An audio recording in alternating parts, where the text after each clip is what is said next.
Music is powerful. Every single time you play music, there are so many brain areas that get activated. My auditory cortices, my motor cortices, my memory.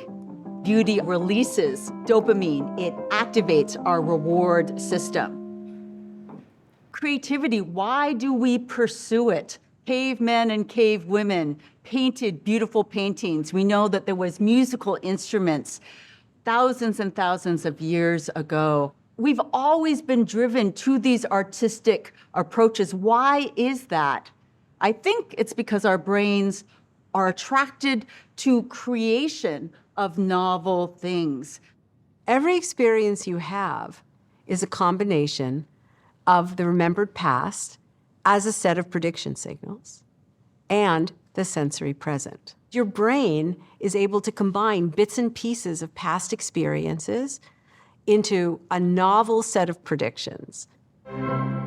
Composers, play with the downbeat of a very, very familiar tune that you have, and there's this moment where you're waiting, is it gonna come, it's gonna come. To make their pieces more appealing, because we know the brain is so good at predicting some rewarding stimulus. Take a look at this video. I'll bet that in your real life, you've never actually seen electrical towers playing jump rope, but that's what you experience now. Maybe you can hear the electrical towers hit the ground, or maybe you can feel the towers thudding in your chest.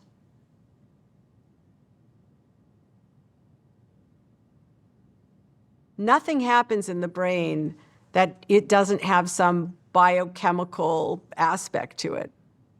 If you can hear the towers hitting the ground, even just a little bit, your brain is literally changing the firing of its own neurons to start to fire in a way that will match the expected incoming sensory signals so that you hear something that isn't there, to experience something that you've never, ever experienced before.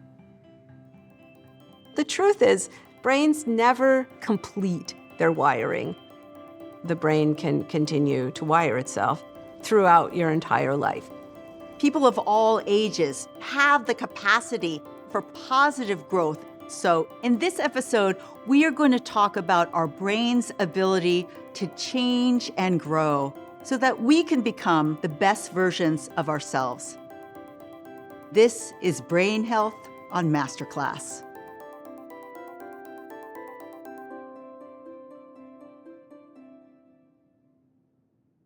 Since the time that humans started to have ideas about things and discuss those things, there's been this question about whether or not we are the product of nature or nurture. The answer is, it's a wrong question. A newborn brain is not a miniature adult brain. We have the kind of genes that make it necessary for us to have wiring instructions from the world.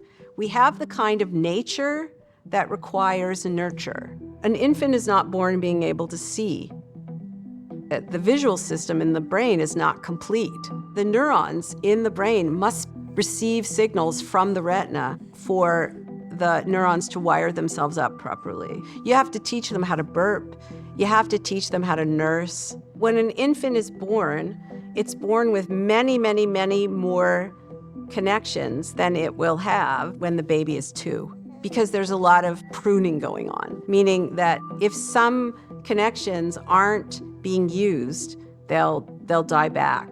When I had my daughter and I did all the things that parents do, I kept her warm, I fed her when she needed to be fed, I helped her learn to go to sleep, I talked to her, I read her books. I tuned certain connections by my actions and my words towards her, and I pruned certain connections by not exposing her to certain types of sensory stimulation. I wasn't thinking to myself, I'm giving her wiring instructions for her brain, but in fact, that's exactly what I was doing. Her brain was equipped to learn to predict, but The actual predictions was something that she had to acquire. So for example, children can hear all kinds of sounds from all kinds of languages, but at a certain point, they stop being able to hear certain sounds if those sounds are not present in their everyday linguistic environment. There's a requirement that the world, through the surfaces of the body, provide the brain with wiring instructions. And we like to say so it can complete its wiring, but the truth is brains never are static. What we call plasticity in a brain is just the brain continuing to wire itself to the world and to the body as the world and the body change. It's just that in adulthood, it's just slower and harder. A beautiful example of brain plasticity comes up when we think about stroke. So, for example, in this normal brain, this is the myelinated white matter, and it's nice and homogeneous. Here is a brain that has had a stroke. Can you see the difference? This is the damage that's caused by a typical stroke. And part of the evidence that brain plasticity is happening in all of us is the recovery that you see in most stroke victims, one brain area taking over the functions of another. Some of those axons and some of those neurons that are damaged can be repaired and come back to function. All of that is due to the power of brain plasticity. It's because of this amazing function of positive brain plasticity that we are able to shift our brain health, improving the anatomy, physiology, and function of the brain. No matter what age you are, there has been documented cases of clear brain plasticity in people in their 90s. Anytime you encounter something you didn't anticipate or you didn't predict, and it's possibly useful in the future, your brain is going to attempt to learn it. And learning is plasticity. The micro-wiring in a network of the brain is very influenced by the environment.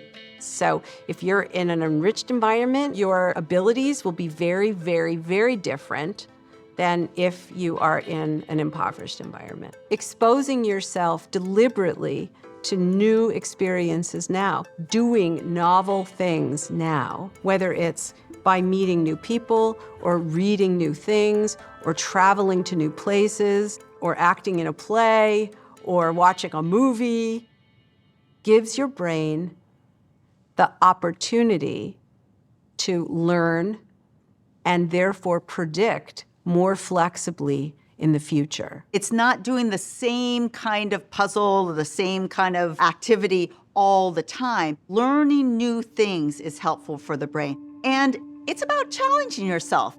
Challenges that are hard enough that they might be slightly unpleasant, like learning a new skill or learning a new language. We live in a culture that really prioritizes feeling good, feeling happy. It's a very hard current to swim against, I think, in teaching kids that it's important to be challenged. I can be a hedonist as much as the next person, but that's not a guiding principle for how to live a life. And it's not a guiding principle for how to have a healthy brain. It's good sometimes, just not all the time. I think that the goal here should be optimal novelty, optimal difficulty, optimal challenge. All of these things are metabolically challenging now, but they're like an investment in a healthier, stronger you. It's kind of like a supercharged 401k for your brain. Everything you do over your lifetime can push us all into better long-term brain health.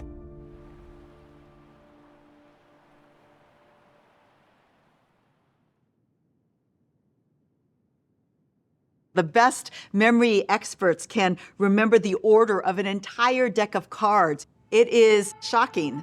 And the technique that the winners of those memory competitions use to improve their memory is called the memory palace. If I wanted to train for the memory competition, which I will never do, I would absolutely use that technique.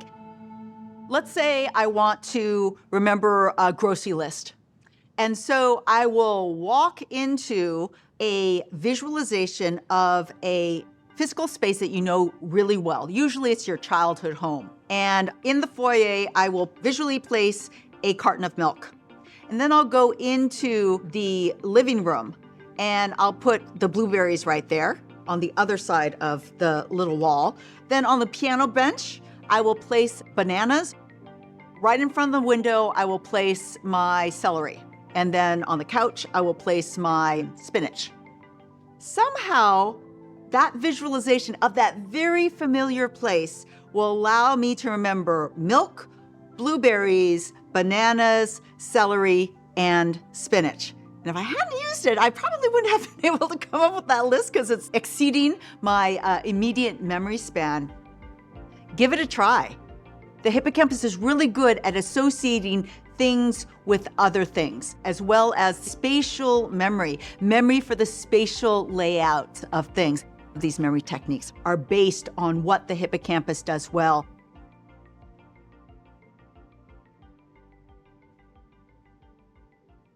That reminds me of another memory expert that was a speaker at a same conference that I was speaking at, and he told an evocative story. The story becomes the visual palace. For example, there is a chimpanzee. And so the first item was chimpanzee, easy to remember. The chimpanzee grabs onto a rope. The rope was the second item, swings across, comes to a spot on the edge of the lake where he sees a Post-it note there. He takes it off, he climbs up onto the roof and puts it on the roof. So it's chimpanzee, rope, Post-it note, roof. And I'm recalling this after 8 years. I went to this conference 8 years ago. So he did this with everybody at the conference, and we were all able to recite with each other a list of, I don't know, must have been 30 items. And that convinced me. And it helps if you're funny and you make the images as funny and as memorable as possible.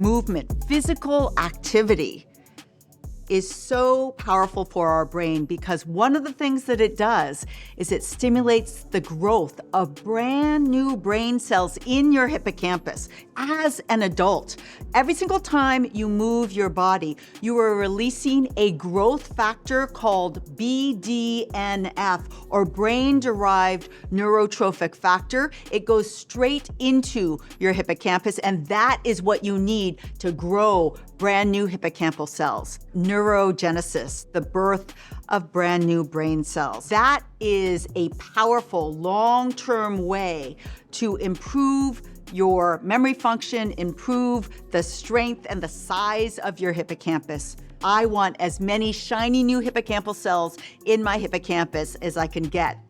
After every single workout, you get more synaptic connections in your prefrontal cortex. It absolutely works better when you've been working out regularly compared to if you do not move your body. Here's the most common question I get. What is the least amount of workout that I can do to actually get a benefit? And here's the answer. 10 minutes of walking has been shown to significantly decrease your depression and anxiety levels. 10 minutes, everybody can fit 10 minutes in. Is it going to grow new hippocampal cells if that's all you do? 10 minutes of walking? No. What we know from neuroscience and psychological studies is that more aerobic activity can get those BDNF effects, but that does not mean that we should all go out and become triathletes. It means that we should get more physical activity, aerobic activity that includes power walking into our lives. Sometimes when we exercise, we're trying to get better at a skill. We're trying to play tennis better, trying to get more coordinated in racquetball, whatever it is. Sometimes people refer to it as muscle memory. Really what's happening in these cases is that your brain is learning to predict muscle movements better and more efficiently. So it's actually less energetically costly for you to engage in those muscle movements over time. That's what you want. But sometimes we exercise because we're deliberately trying to throw ourselves out of balance so that we can learn to get back in balance really quickly. Forms of activity that require strategy will work your prefrontal cortex more. Basketball, soccer, all of these have been shown to affect your brain differently than marathon running. That's why interval training is so effective. You have a trainer who's calling out to you every 30 seconds for you to change your physical actions, usually at a very high intensity, and you don't know what is coming next. So you can't anticipate. So there's a lot of prediction error, a lot of opportunity to learn how to modulate your heart rate and your breathing and all the other activities going on in your body in a way that is flexible. I am inspired now. You. I am inspired now. I got pulled back in to exercise from couch potato land with this amazing form of workout. It's called intensati. Inten comes from the word intention. Sati is a Pali word that means mindfulness or awareness. I am on fire now, you! Intensati combines physical movements with positive spoken affirmations. And it is ridiculous when you see it for the first time, as I thought the first time that I saw it. I am superhero strong. You say it. I am superhero strong. 3, 4, 3. For the cynics out there, here's the science. Psychological studies have shown that saying out loud positive affirmation has a significant effect on your outlook, on your moods. If you shout out that you believe you will succeed, you are inspired, you are strong, for a whole hour with a whole bunch of other sweaty affirmation shouting people, you come out of that class feeling amazing. But whatever the form of workout that you do, any time of day you can work out is the best time of day to work out because our lives are so busy. Every single drop of sweat counts for your brain, and that's good news. All right, give yourself a hand.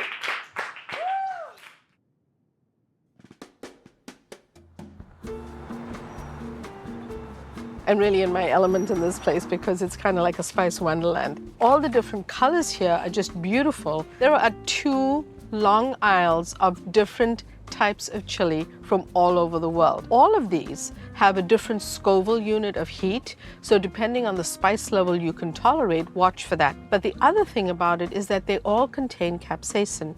Capsaicin has an anti-inflammatory and antioxidant effect, a really great brain health ingredient. And honestly, will make your food more delicious, so try it out. Being a chef, I love to do things from scratch. This is a place that actually has the whole spice as well as the ground powder for you, like a pure coriander seeds.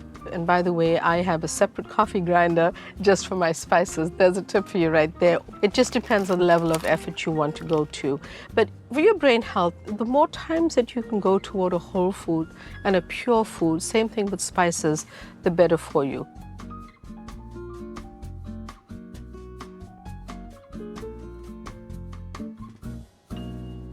Doctor, we're going to start with mushrooms, which I know are really fantastic superfood for brain health. We have our beach mushrooms, some oysters, some white button mushrooms, some shiitakes, and then lion's mane mushroom. Love that. Here. How about I chop up some of the beach mushrooms? There, that sounds good. And then I'll Perfect. work on Perfect. the rest.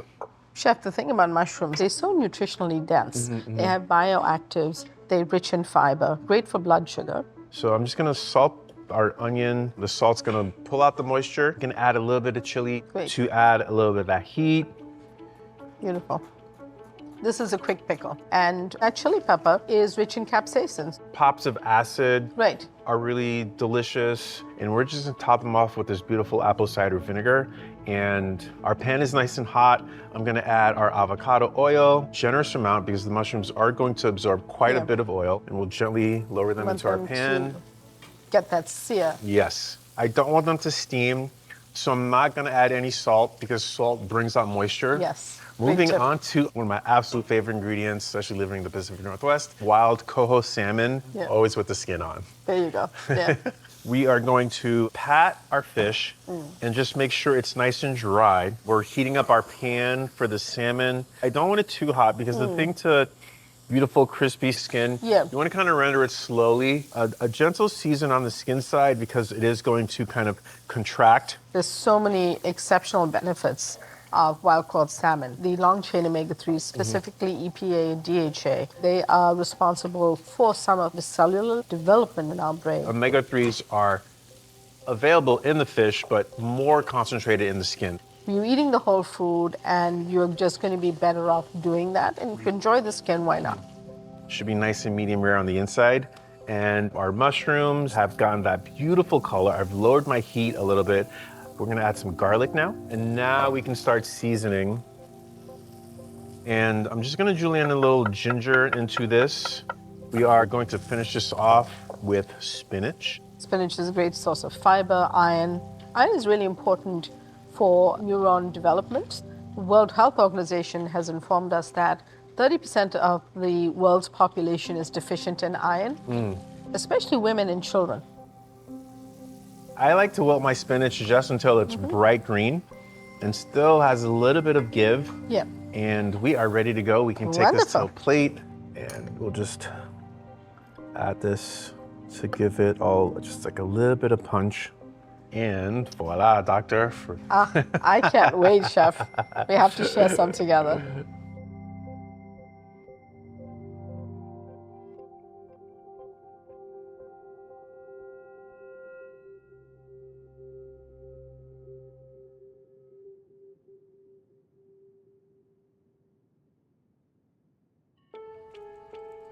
There's a loneliness epidemic in the United States, and mental health is at a crisis.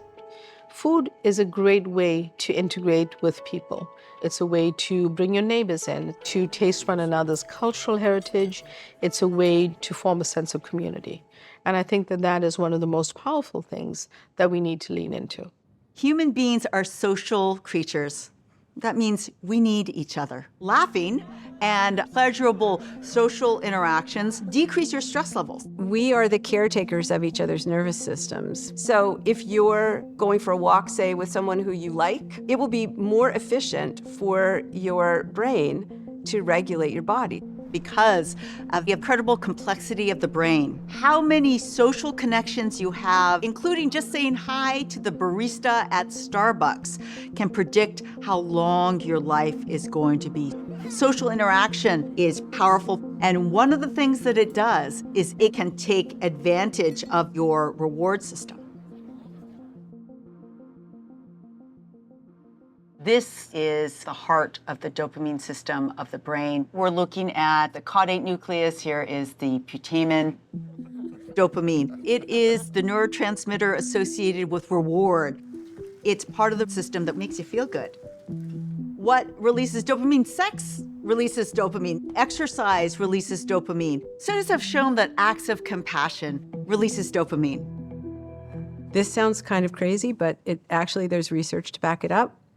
I will bake something for my neighbor. I have a 70-year-old couple who lives beside me, and when I'm baking, like yesterday, I baked a big batch of vegan chocolate cupcakes, and it makes me really feel good to see them really happy about it. But dopamine is a little bit two-faced. External stimuli can take advantage of that dopamine release, like drugs. The most addictive drugs give you artificially this hit of dopamine higher than you can get in natural situations. Something less serious, yet still concerning, that also takes advantage of the dopamine system is the addiction that comes with social media. The likes, that is also playing on your reward system. It can be very addictive, and especially younger people, it takes them away from things that we know are so important for our brain health, which is person-to-person, real interactions. We know our brains evolved to communicate and act in that way. Emotions are often infused in our memories. There are very, very strong interconnections between the structure called the amygdala, often important for processing emotional information, and the hippocampus. Neuroscience gives us the tools to help us promote emotional well-being. One of the things that I like to share is something that I call joy conditioning. The memories that you really hold dear, don't let them sit in your pictures. Think about them, reenact them, and all those positive emotions that are stored with those joyful memories will come out. And so I think about a joyful memory of laughing with my cousin, and it was just a silly moment, and we were just laughing so uncontrollably together. How often do I think about that? I realize I don't think about that enough. Thinking about those kinds of memories will bring more joy into your life. That's what I call joy conditioning. That's what I try and practice in my own life. Emotions are not built into your brain. They are built by your brain as you need them by prediction and correction, prediction and correction. Emotional intelligence is really about how to train your brain to create emotions flexibly, to have a variety of predictions available in any given moment. Whether you deal with distress as sadness or anger is very different than if you make sense of that distress as you've had a really tough week and you just need a little bit of self-care. Having flexibility means that you are architecting your experience in a way that is more productive. There's no emotion that is inherently good or bad. Anger isn't always useful. Sometimes it is, sometimes it isn't. Empathy, it works the same way. There's no emotion that's inherently useful or inherently not useful. It's all about cultivating flexibility in the moment in a way that fits the context that you're in. Anxiety can be a superpower. For me, it always comes up at night right before I'm going to go to sleep, and it's, oh, what if I didn't write that email? What if I was late for this? What if I was late for that? Turn that what if list into a to-do list. What does that do? That makes me more productive. I use this science as tools in my own life. Put your money where your mouth is, right? I thought, well, all right, I'm going to actually run a little experiment on myself. I'm going to teach myself how to cultivate awe. I'm going to start with something easy, like, I don't know, the flowers, in a park, or the sound of waves of the ocean, or the sparkling stars in the night sky. A gnarly little dandelion poking itself up through the crack of a sidewalk. I look at that dandelion and I see the power of nature to be unconstrained by humans' attempts to control it. And I experience a moment of awe.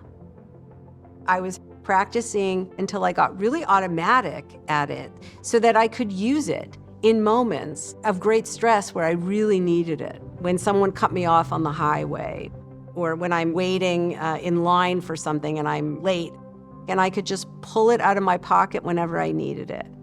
In research studies, the experience of awe is associated with greater well-being. Why would that be? Well, because you experience yourself as a speck in the face of the majesty of something of breathtaking magnitude, which is larger than you. And frankly, if you're a speck, then your problems are a speck, and you're giving your nervous system a bit of a break.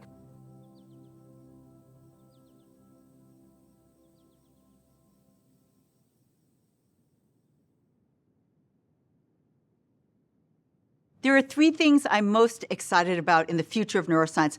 Number one, I know we've been talking about brain plasticity, but I want to be able to harness brain plasticity when I want and to the degree I want. It is such an extraordinary function of the brain. I want to understand that more. Number two, I want to bring in personalized medicine.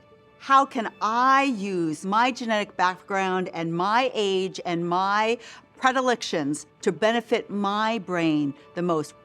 And the third is the neuroscience and neurobiology of aging to help us age in the most beautiful and empowering way that we can.